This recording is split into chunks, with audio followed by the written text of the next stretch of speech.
জাবের ইবনে সামুরা রাদিয়াল্লাহু তাআলা আনহু হাদিসের বর্ণনাকারী, তিনি বলেন, রাআইতু রাসূলুল্লাহ সাল্লাল্লাহু আলাইহি ওয়াসাল্লাম ফি লাইলাতি ইদহিয়ান।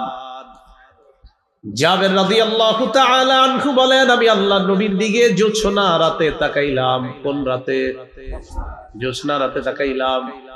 ফাজআলতু আনজুরু ইলা ওয়াজহি রাসূলিল্লাহি সাল্লাল্লাহু আলাইহি ওয়াসাল্লাম ওয়া আনজুরু ইলাল কমার। একবার নবীর চেহারা মুবারকের দিকে তাকাইলাম, আর একবার আকাশের চাঁদের দিকে তাকাইলাম। চেহারা দেখি আর আকাশের চাঁদ দেখি, চেহারা দেখি আর চাঁদ দেখি।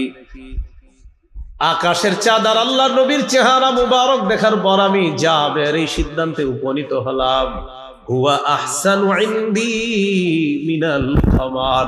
তিনি ওই জোছনা রাতের ওই চাঁদের চাইতে 1 কোটি গুণ বেশি সুন্দর।